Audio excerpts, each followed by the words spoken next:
Okay.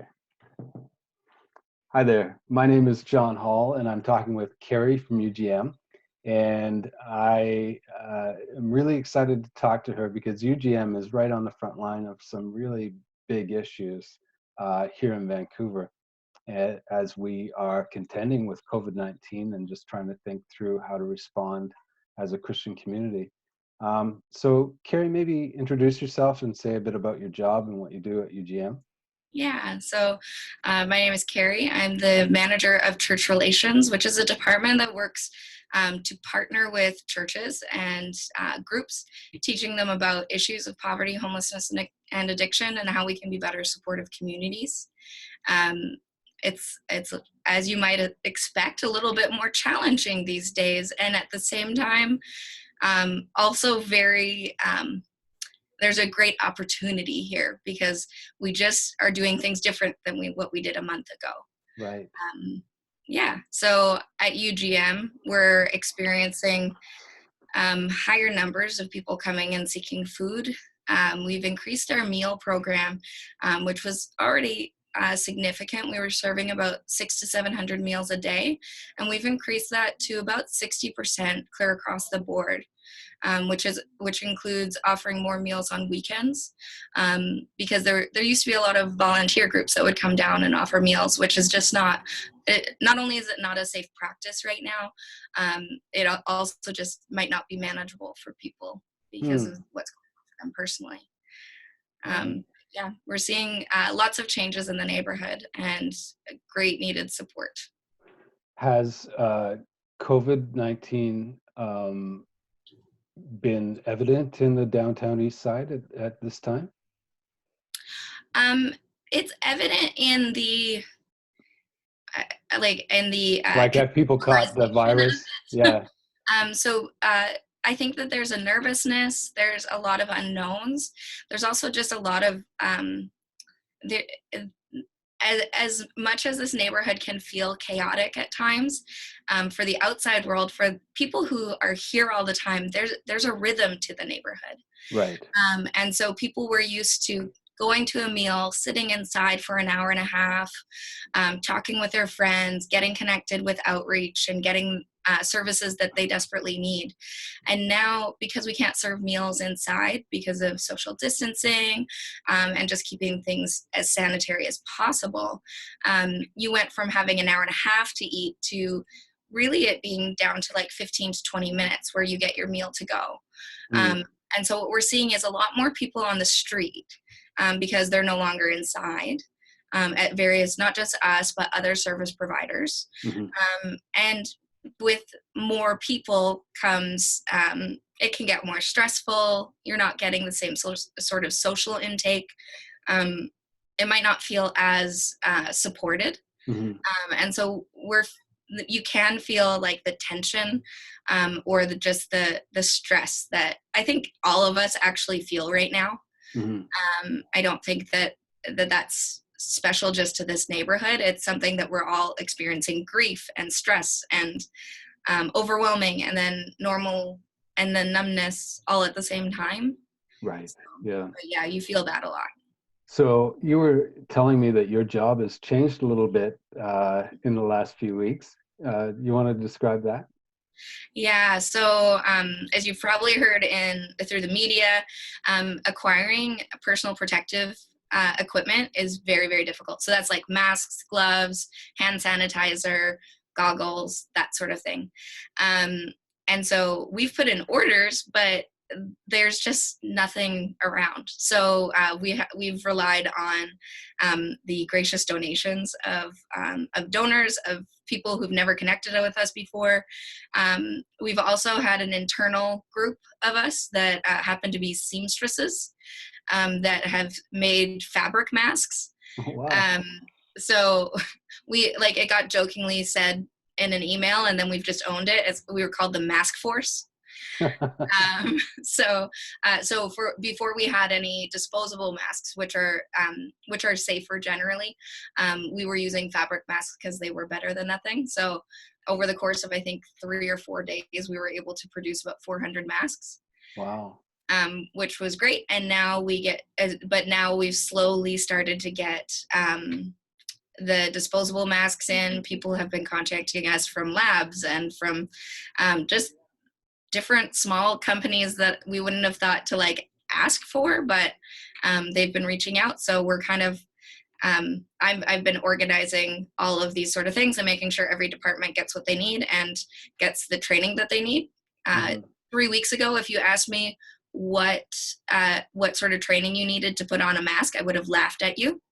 And now I have learned humbly that there is training. Really? Yes.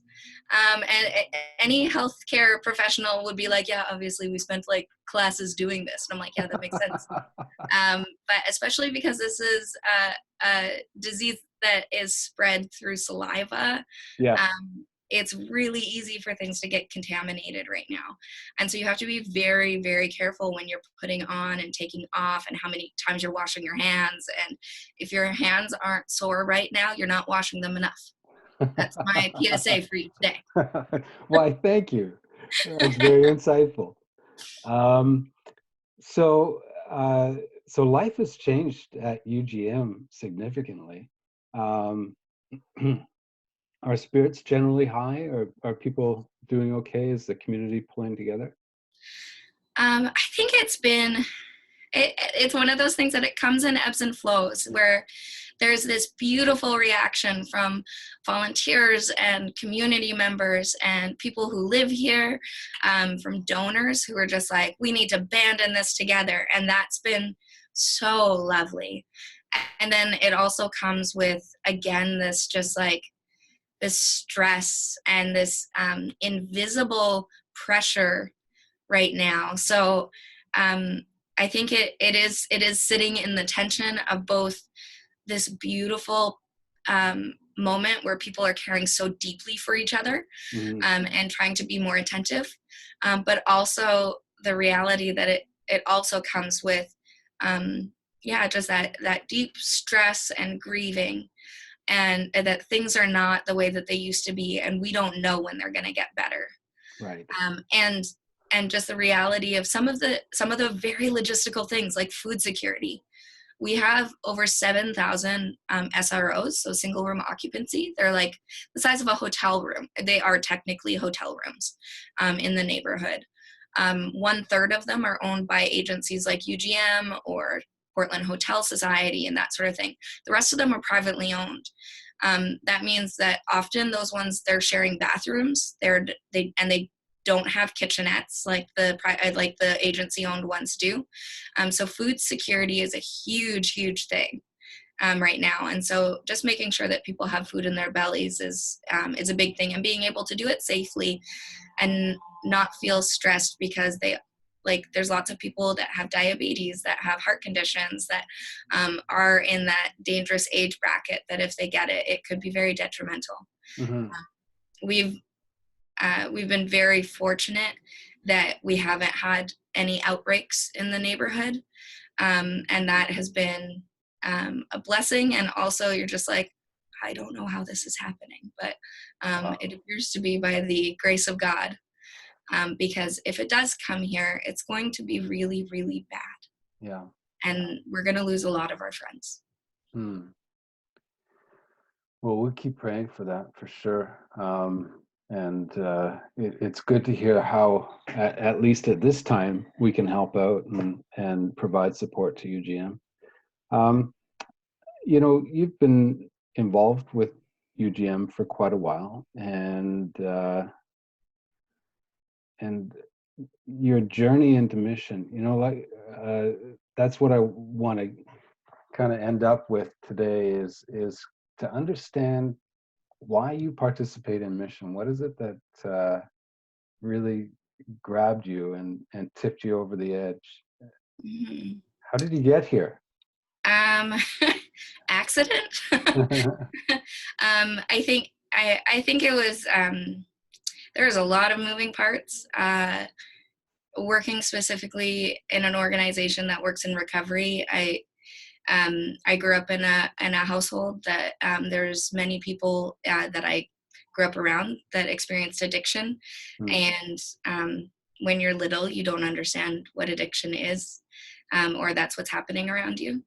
I often joke that there's an irony that I am in charge of church relations and providing support, because the church that I grew up going to, when we would approach them about the issues in our family, they did not respond well or in a supportive way. So the fact that I'm on this end trying to teach churches how to do this in a supportive way, I'm like, that was weird.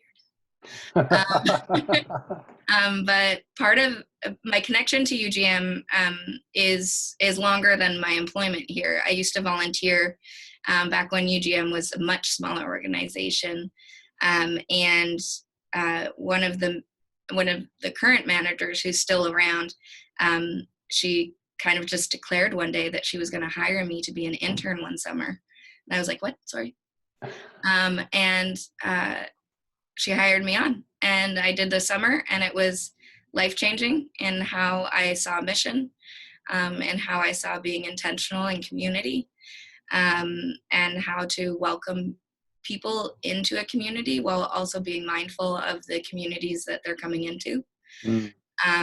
And 8 years after that, I came back as an employee. I came back and applied and got a job here. I think that it has been a very directed path, although it feels at times when I look at it very sporadic, Mm-hmm. and very, like I was joking, very accidental, that I just happen to fall into things. And yet when I map out the whole journey, I see all these like little connections along Mm-hmm. the way that make sense in hindsight, but at the time didn't. So to make a long story short, the reason why I participate in mission in this field is I feel like it is my responsibility. I Why? I think that so I was actually at Missions Fest one year. I was doing a joint presentation with a pastor from Mosaic Church, and he got up and said, "How many times do you think God mentions the oppressed, the exiled, the widow, like people that we would all classify as being in the margins or outcast from society?" And he's like, "It's over 3,000 times. Really? Wow. That's almost 10% of the Bible. If something is mentioned 10% of the Bible, we should be paying more attention."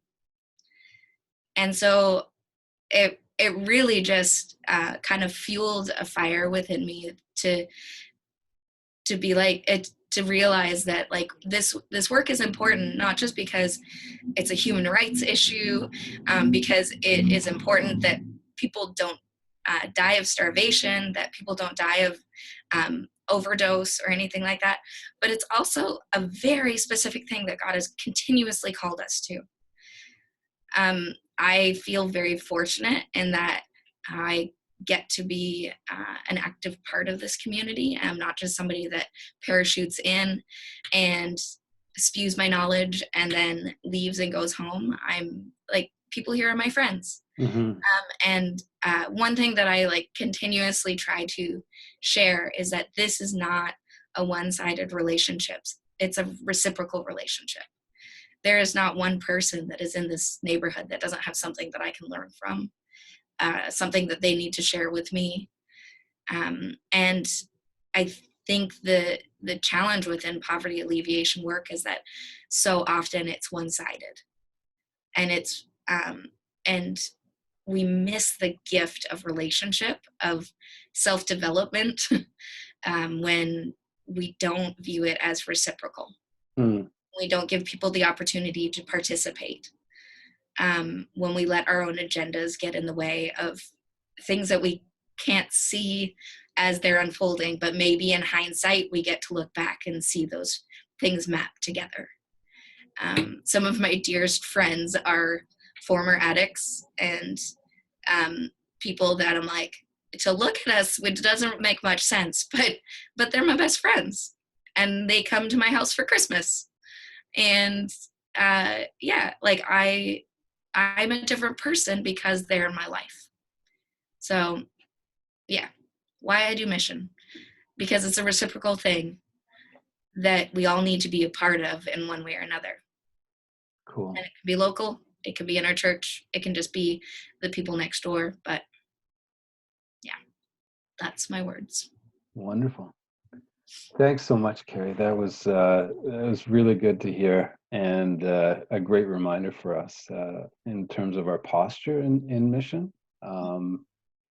I think I've been reflecting a lot on how Christ came as a servant, and that's how he invites us to participate in his mission as servants, and so that really lines up for me. Thank you. Thanks. Good. Well, have a great day, and Thank stay you. safe. Follow the You too. instructions on the mass. Keep washing your hands. I will. Okay.